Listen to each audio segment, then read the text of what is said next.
Assalamualaikum warahmatullahi wabarakatuh. Alhamdulillahirrabbilalamin. Masih bersama kami Sukamto Sastrodimojo Channel dalam bingkai motivasi dan informasi. Sebentar lagi mungkin kita akan memasuki satu Syawal atau Lebaran. Nah, tentu masih banyak pernak-pernik kehidupan, persiapan Lebaran. Ada rangkaian Lebaran yang panjang, biasanya diawali dengan persiapan mudik. Ya, bagi teman-teman yang ada di luar kota, ingin bahasanya mudik ke kampung halaman atau ke kota halamannya, sehingga kerinduan yang amat sangat dalam ketika seseorang yang kerja merantau di Jakarta, di Surabaya, di Semarang, kemudian ingin pulang ke kampung, mencoba mengingat sesaat ketemu saudara, ketemu keluarga. Setelah pengabdian sekian tahun di kota, toh dia akhirnya kembali dalam sebuah kerinduan dan dalam.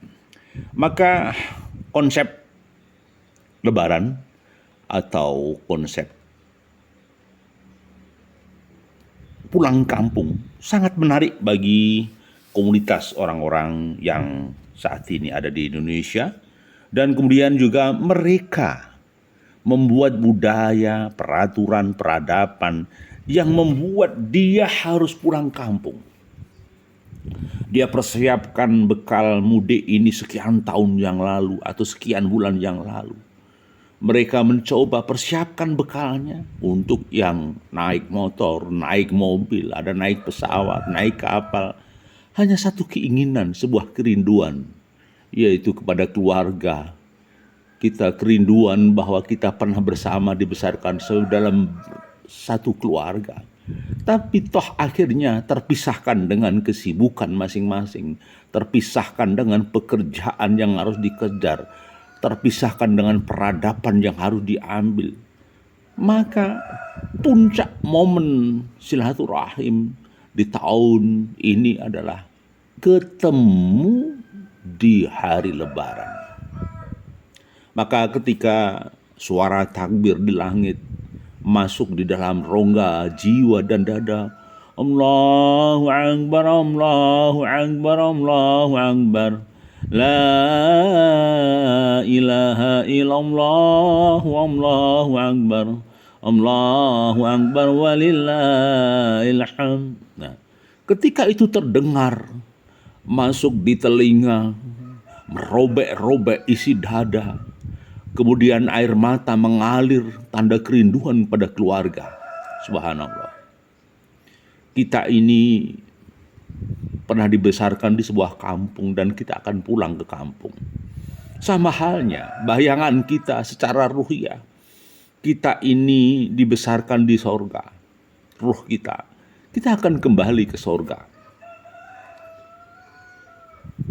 Kita merantau di dunia dan kita akan kembali mudik yang asali, mudik yang sebenarnya di kampung akhirat.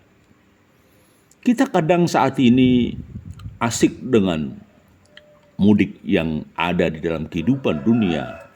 Kangen orang tua, ya ibadah. Kangen keluarga, oh ya ibadah. Kita mencoba merenda masa lalu. Tetapi jangan lupa, kita pun besok akan mudik di alam bawah. Baik, kembali kepada persoalan di hari Lebaran dengan pernak-perniknya. Ada yang membuat ketupat Lebaran, ada yang mengisi Lebaran dengan baju baru, sandal baru.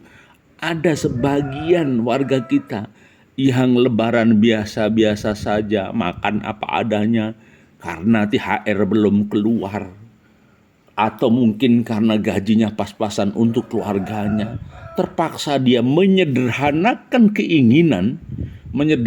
keinginan untuk bisa bahagia. Maka bahagia di hari Lebaran bukan apa yang bisa kamu beli yang baru, bukan apa yang bisa kamu temukan baru di hari Lebaran, tetapi bagaimana jiwamu kamu maknai dengan kosong. Kosong dari dendam, kosong dari iri, kosong dari dengki.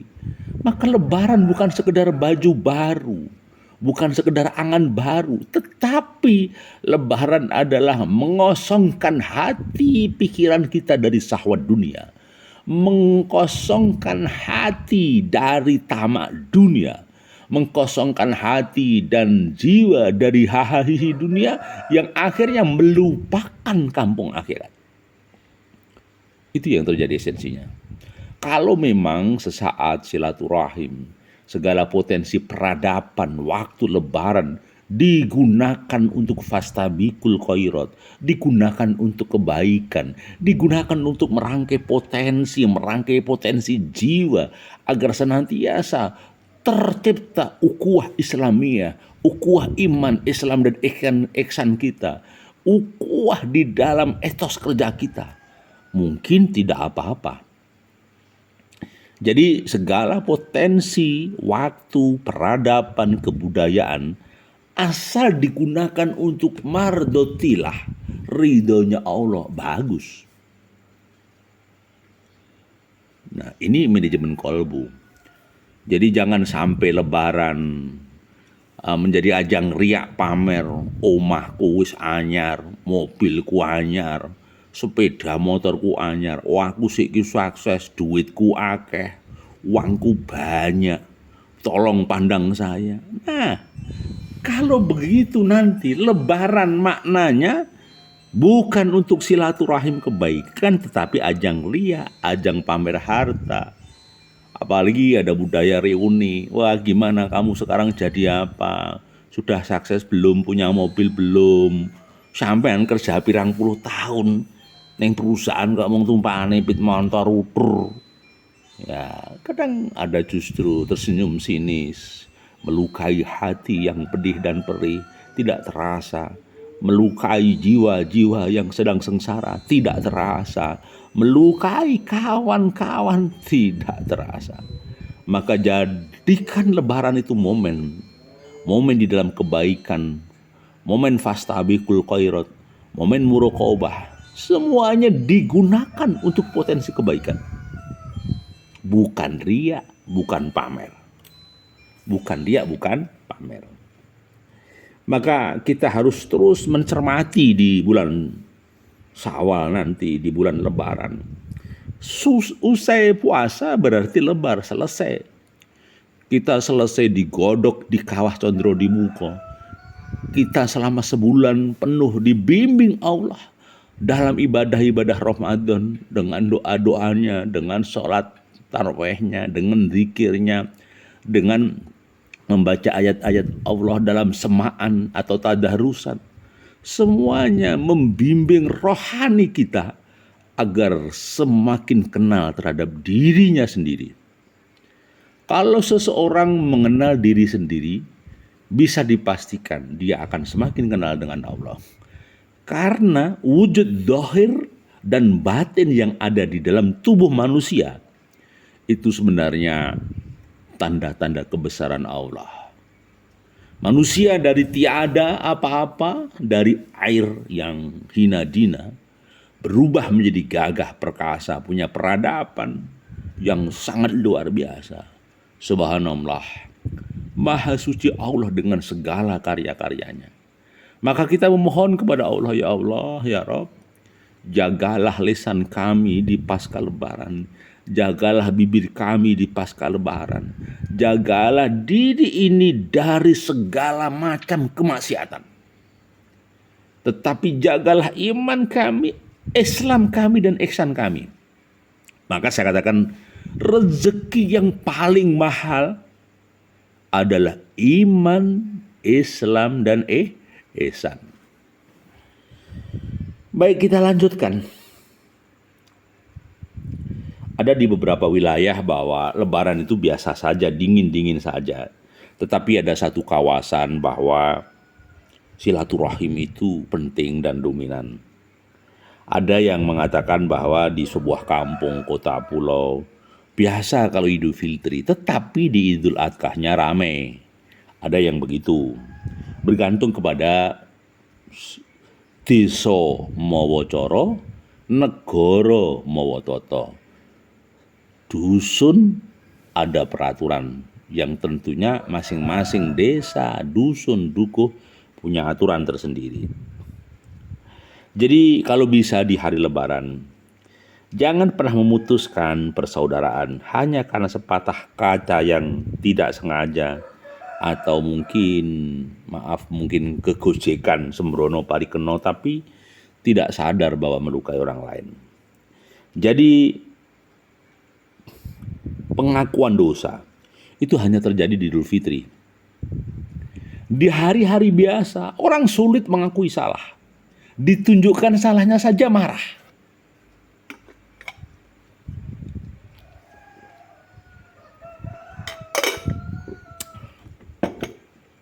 Tetapi di saat Idul Fitri, tidak diminta dia datang.